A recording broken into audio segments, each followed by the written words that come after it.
Hi everyone, Tara here, and this is part 2 of my rock, mineral, and fossil collection.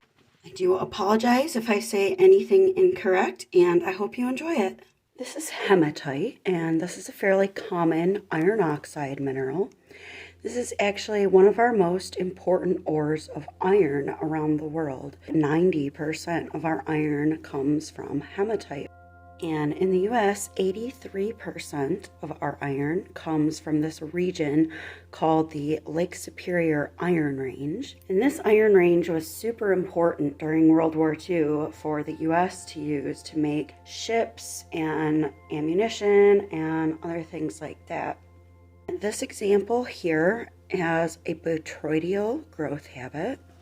If we look closely here, you can see all these little tiny fibrous crystals that radiated out of a center point, and that is how these rounded masses are formed. There are other forms of this.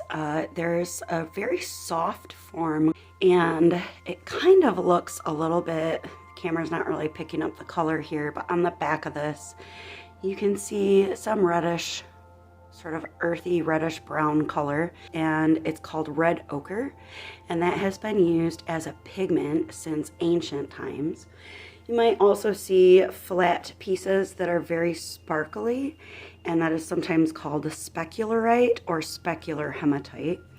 And then there's a really cool one called iron roses, and that one has these little sort of flat plates that are arranged around similarly to the petals on a rose. It doesn't have a ton of iron in it. You can see here I have a little magnet. We'll try to, it just falls off. One of my books says that if you roast it, it can become strongly magnetic. But even though it doesn't have the most iron in it of our other iron ores, it is the most abundant, and that's why we use it the most for iron extraction. It's also made into jewelry, like these two rings that I have here. Sometimes beads, and rarely, but it also happens for cabochons in pendants and earrings. But you do have to be a little careful if you're looking to buy the real stuff. The ring on the right is one that I got for my husband for one of his Christmas presents one year. And if we put the magnet on it, it falls off, as you can see.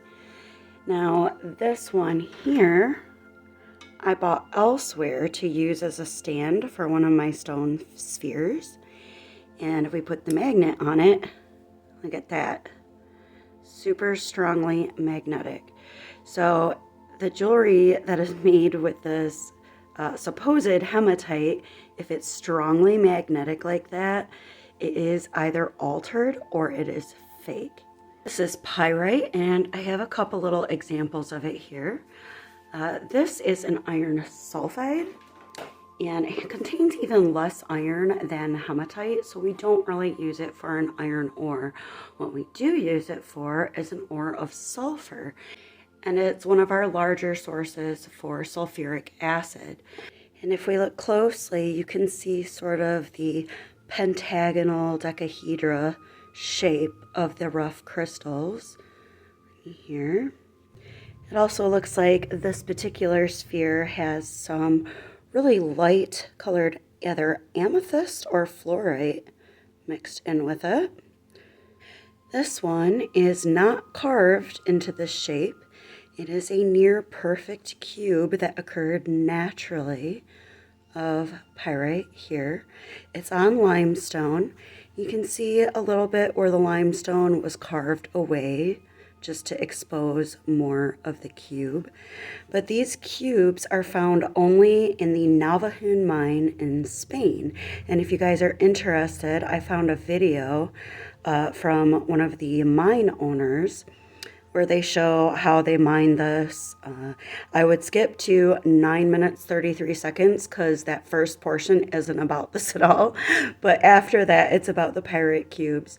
So really, really cool that it's just made these nearly perfect cubes. Speaking of things that only come from one place in the world, This little sphere is charoite. It comes only from the Chara River area in Russia. The purple is the charoite. The sort of whitish cream colored bits are a type of quartz. And then the black on this is either aegirine or augite. And this one is only from the Dominican Republic. This is larimar, and it is a blue form of pectolite.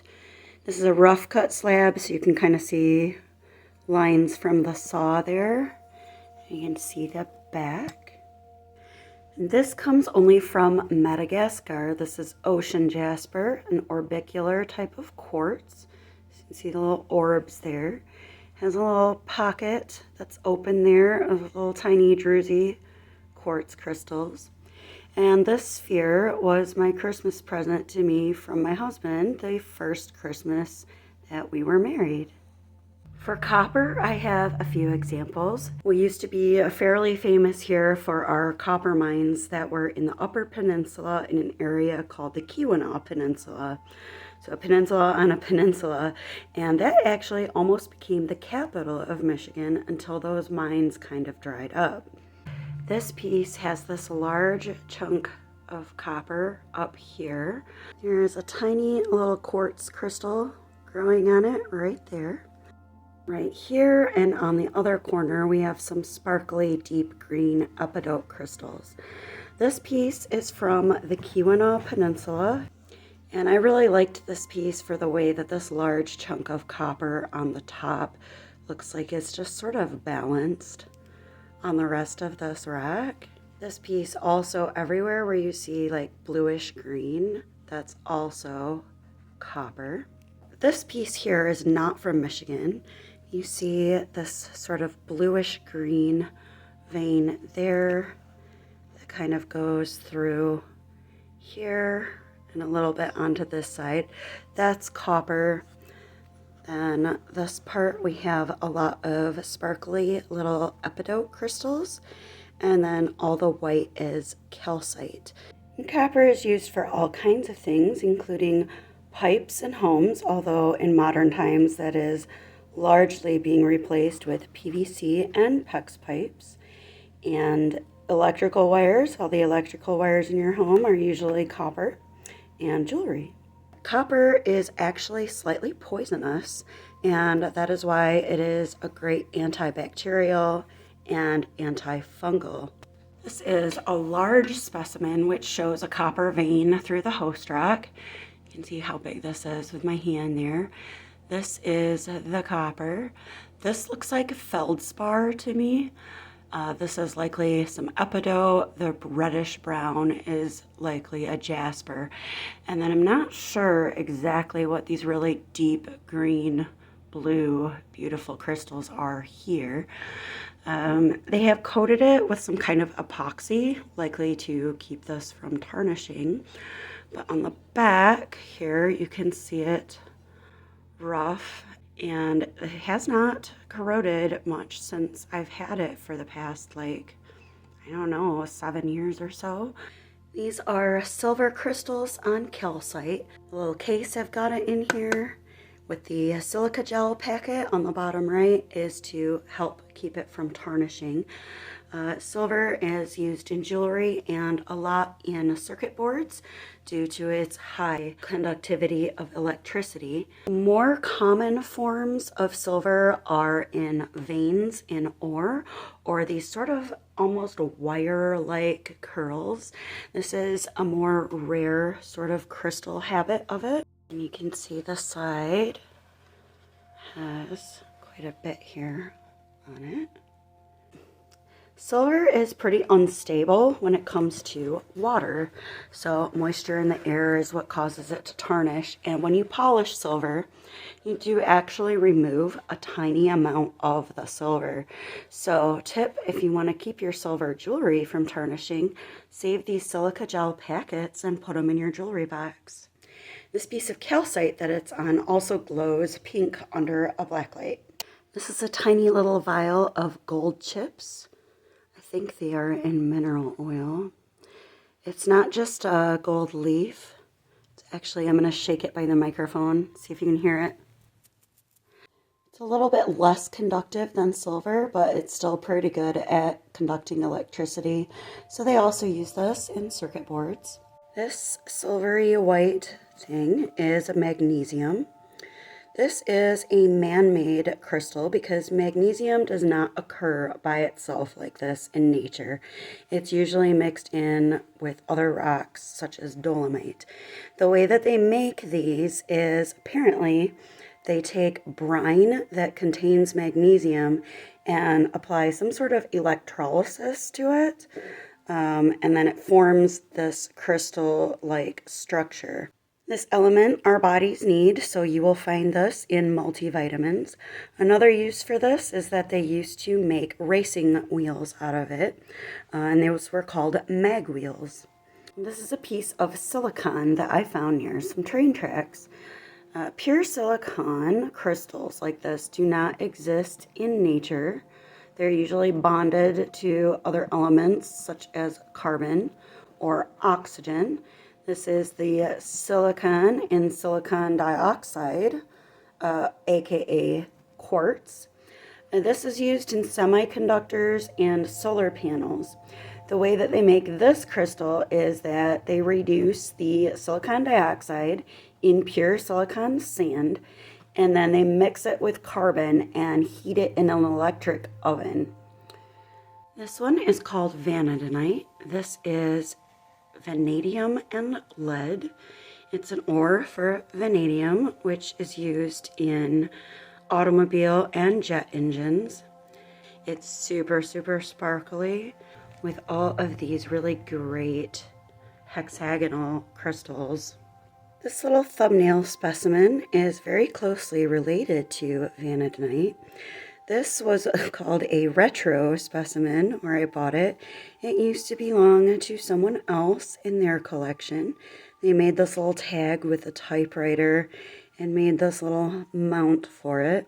And I just kept it like that. You can see it's called Endlichite from Mexico. As opposed to the hexagonal crystals of the vanadinite, this has much more of a needle-like structure. It's a little less red, a little bit more brown. What this is called now is arsenic-bearing vanadium, because that is exactly what it is. It is when arsenic replaces the vanadium in this in a 1-to-1 ratio. This is an interesting one. This is a cobalt arsenate.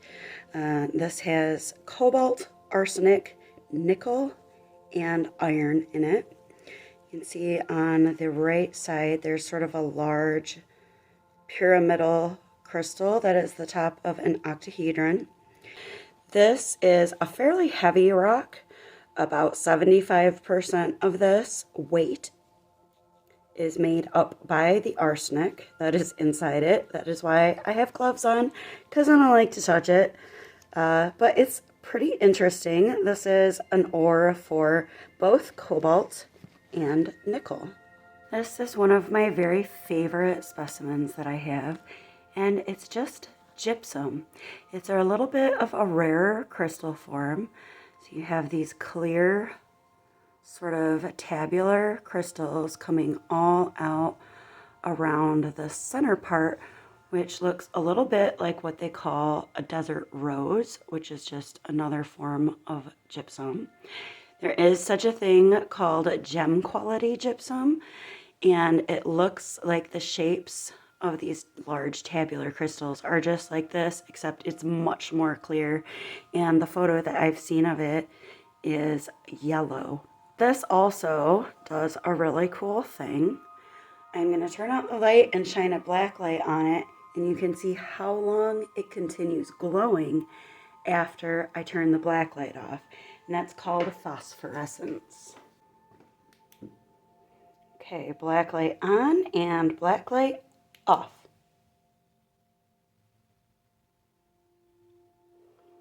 Drywall, otherwise known as sheetrock, is made up of about 90% gypsum. This is also used in fertilizers to amend alkalinity in soil. It's also approved by our FDA as a dietary supplement of calcium, as it is a hydrous calcium sulfide. This is blue apatite. I have a couple of examples. This sphere right here. This is used for the phosphate that is in fertilizer. And this piece here just shows the sort of natural crystal structure that this has when it's rough. This yellow stone here is also apatite, and apatite comes in a rainbow of colors. This piece here is also one of my very favorites in my collection. If you look closely at the reflection on that facet of the crystal, you can kind of see almost like a bow tie effect, which I really love.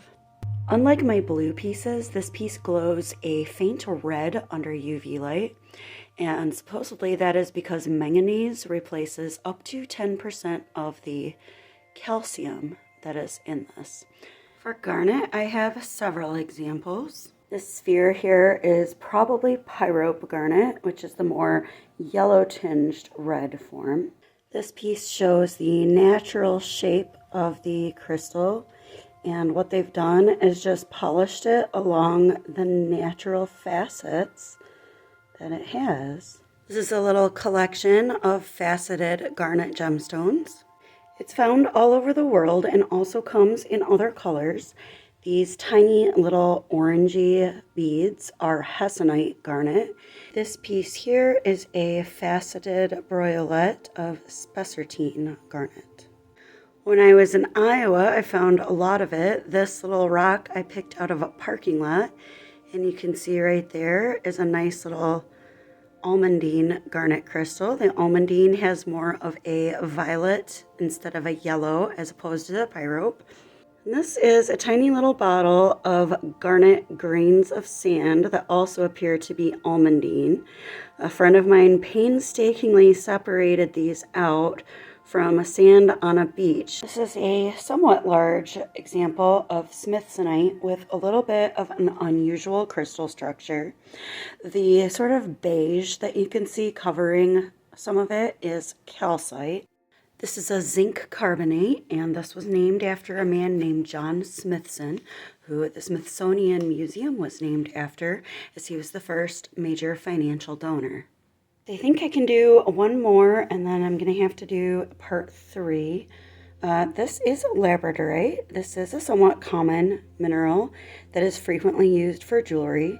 This is a sphere here where you can see a sort of yellowy orange glowing effect. That's called a Schiller effect.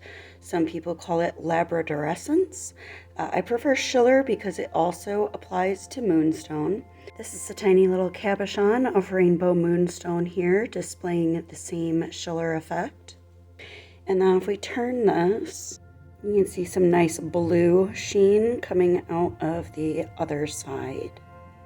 The stone is used also in countertops. The ones called like Yuba Tuba and Blue Butterfly are rich with labradorite pieces. It is a plagioclase feldspar. These beads that I have here are a labradorite rich type of granite called anorthosite. You can kind of see there's some internal sheen coming from a few of these beads, and this type is used on the facades of some fancier buildings. I hope you've all really enjoyed this, and I will see you for part 3. Thank you for watching. Bye.